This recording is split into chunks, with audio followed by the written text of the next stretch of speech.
Bismillah walhamdulillah wassalatu wassalamu ala rasulillah Sayyidina Muhammad bin Abdillah wa ala alihi wa sahbihi wa man wala wa la hawla wa la quwata illa billah amma ba'du. Nawaitu ta'allumu wa ta'limu wa tadhkuru wa tadhkira wa nafa'al intifa' wa ifadul istifadah wa asala tamasuki bi kitabillah wa sunnati rasulillah sallallahu alaihi wasallam wa du'a ilal huda wa dalalat al khair wa ibtigar qurbi subhanahu wa ta'ala. Alhamdulillah, kita dipertemukan kembali di majelis yang penuh barokah ini. Saya akan membahas lanjutan yang kemarin, yang mana kemarin itu telah membahas macam-macam air. Yang membahas air kemarin, adapun air yang paling afdol kemarin juga sudah dibahas. Saya akan mengulangi sedikit saja, yaitu afdolul miya'i ma hukot naba. Air yang paling afdol itu ada 7. Yang pertama, air yang keluar daripada sela-sela jarinya Nabi. Air yang paling afdol ini. Adapun yang kedua, yang kedua adalah air Zam-Zam. Habis air Zam-Zam ada Telaga Kausar, ada Sungai Nil, ada macam-macam sungai yang lain dan sudah saya sebutkan kemarin. Sekarang kita akan melanjutkan aksamul miya, macam-macamnya air, min haisul hukum, dari segi hukumnya. Adapun yang pertama, at-taharu nafsihi mutahhiru li ghairi wa yusamma tahirul mutlak. Yang pertama itu adalah air yang suci dan mensucikan, dan air yang suci mensucikan ini disebut namanya adalah air ma'u mutlak, yaitu air yang mutlak. Makna mutlak apa sih makna mutlak? Ay mutlakon anil qayyid lazim inda alimil bijahili min ahlil urufi wal lisan fala yuhtaju ilal mutaqayyid wa misluhu mutaqayyid bi qayyidil munfak. Intinya begini, air mutlak adalah air yang tidak terikat namanya dengan sesuatu. Air yang tidak terikat namanya dengan sesuatu. Contoh, air sumur, air laut, atau contoh air sumur dan air laut dan sungai. Kalau air laut dimasukkan ke dalam kamar mandi, maka dia akan dikatakan air kamar mandi. Kalau air laut dimasukkan ke sumur, akan dikatakan air sumur. Sebaliknya juga begitu, kalau sumur ditaruh ke laut, jadinya air laut. Nah, tapi ada, dia ini tidak diikat dengan sesuatu yang bisa berubah, ya. Tapi yang misalnya diikat dengan sesuatu yang tidak bisa berubah itu contohnya seperti kopi. Kopi kalau ditaruh di kamar mandi, dia tetap jadi air kamar mandi, tapi tidak bisa merubah sifat kopi ini. Ya, paham tidak? Kopi kalau dimasukkan ke kamar mandi misalnya, dia tidak akan bisa berubah, ini tetap kopi. Nama saja yang berubah intinya, sifatnya tidak. Sama juga air laut. Kalau air laut tadi bisa. Beda air laut sama kopi ini beda, ya. Air laut sama kopi ini beda. Kalau air laut ini bisa suci mensucikan. Ya, bedanya halnya sama kopi. Kopi suci, memang suci, tapi tidak bisa untuk mensucikan, tidak bisa kita pakai untuk berwudu, untuk apa semua tidak bisa kopi. Tapi dia suci.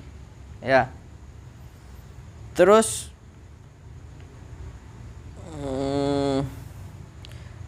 sama tadi contoh yang 3 nih, yang air laut itu bisa untuk pakai bersuci.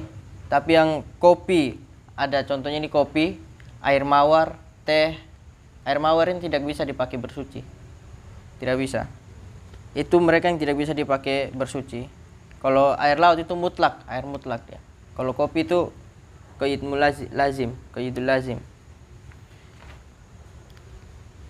Terus aksamul ma mutlakan min haisul karaha.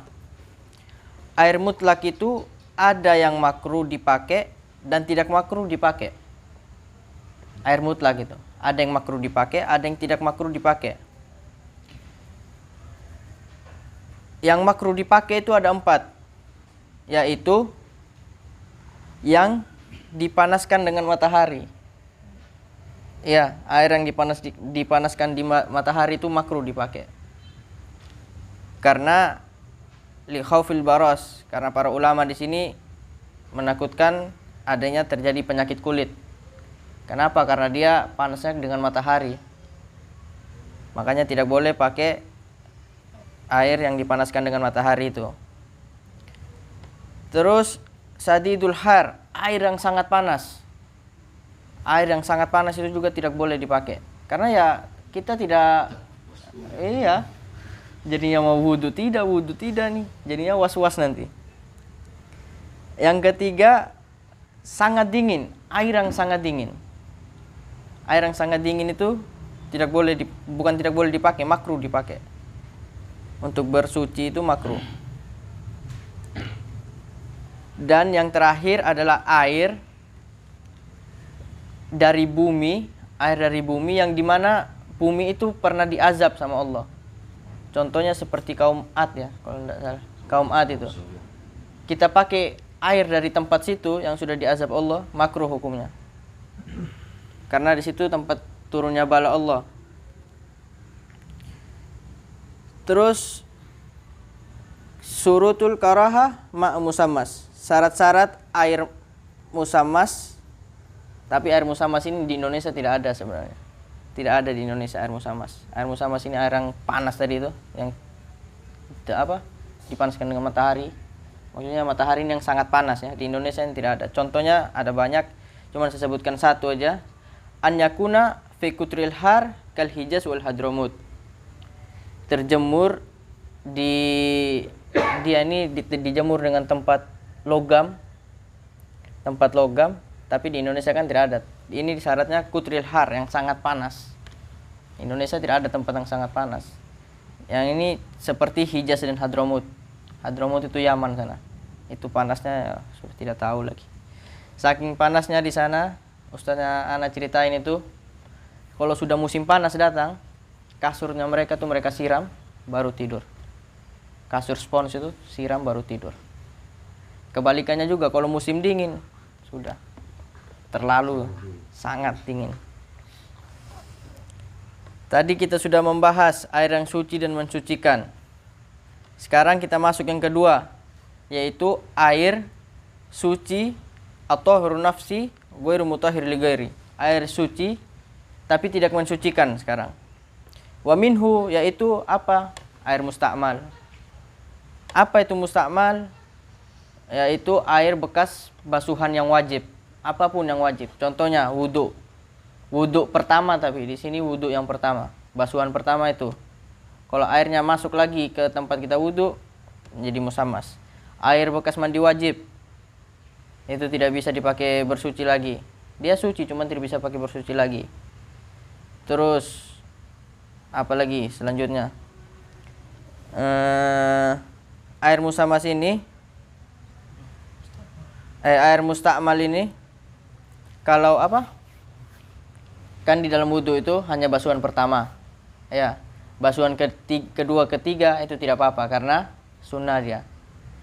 Jadi misalnya kita wudhu di tempat yang kurang dari 2 kula, kan syaratnya itu harus kurang dari 2 kula air mustakmal ini. Dia tidak boleh lebih, bukan tidak boleh lebih sih. Kalau lebih ya tidak apa-apa, tidak jadi mustakmal dia airnya. 2 kula, pertama saya terangin 2 kula itu apa? Yaitu air yang kisarannya itu 215-16 mungkin liter. Jadi kalau kurang dari itu, kita wudhu misalnya, wudhu di tempat bulat, kita wudhu begini, basuh muka, ada yang jatuh ke dalam, ini air sudah tidak bisa lagi untuk dipakai bersuci. Ya, air ini sudah tidak bisa lagi dipakai untuk bersuci. Surutul ma' mustakmal, ini syarat-syarat air mustakmal ini. An yakuna qalilan, yang pertama itu sedikit. Duna kullatain, tidak lebih dari 2 kula. Kullatain itu ya tadi 215 atau 16. Nanti itu ada cara ukur-ukurnya, nanti ada.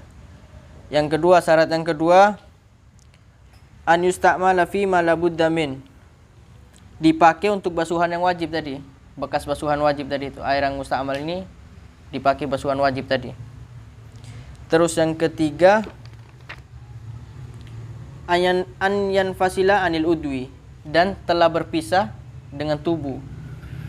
Ya, nanti dijelaskan. Dan yang terakhir, an layan wil ihtiraf. Kita itu tidak niat ihtiraf. Kalau yang pertama an yakuna kulatain tadi sudah tidak sampai 2 kula. Terus yang kedua an yusta'mala fi ma la budda min, dipakai untuk basuhan wajib. Ya tadi itu basuhan pertama dalam wudu. Kalau basuhan kedua sunnah, basuhan ketiga sunnah, basuhan keempat makruh, bahkan ada yang mengatakan haram kalau pakai di tempat air yang sedikit. Maksudnya daerah itu airnya sedikit, kekurangan air. Ya. Terus misalnya kita membersihkan najis, ada najis ini kencing. Kita siram, langsung siram, tidak lapin ya, langsung siram. Nah, itu kan semua nanti jadi najis itu. Ya. Jadi najis. Menyebar kan? Ini orang sering salah paham di sini, ada najis hukmiyah sama iniyah. Jadi mereka tidak bersihkan dulu, mereka langsung siram. Itu semua najis itu kenanya. Ya. Itu nanti bagaimana terus misalnya kita sholat di bekas itu, bekas siraman itu. Ya, tidak bisa, harus diulang dulu. Dibersihkan lagi, dilap, baru disiram. Nah, bersihkan najis ini kan wajib. Air yang disiram itu nanti jadi musta'mal. Bagaimana juga hukumnya kalau kita sholat di atas air musta'mal? Tidak apa-apa, tidak ada masalah. Tidak ada masalah sholat di atas air musta'mal itu. Kan tapi dengan syarat sudah bersihkan najis-najis tadi itu dengan cara yang benar. Terus yang ketiga, anyan fasila anil udwi, sudah terlepas dari anggota badan. Jadi wudu di bak misalnya, wudu habis basuh muka, ada air yang jatuh di ember yang kurang dari 2 kula atas, jadi musta'mal. Ya. Bagaimana caranya supaya tidak jadi musta'mal? Pas kita mau celup tangan, kita harus niat ikhtiraf, yaitu niat untuk menjadikan tangan ini sebagai gayung. Saya niat ikhtiraf atau saya niat menjadikan tangan sebagai gayung, baru ambil cuci muka. Itu sudah tidak apa-apa lagi. Tapi yang dari muka jatuh ke situ tidak bisa. Tetap musta'mal dia hukumnya. Ya. Terus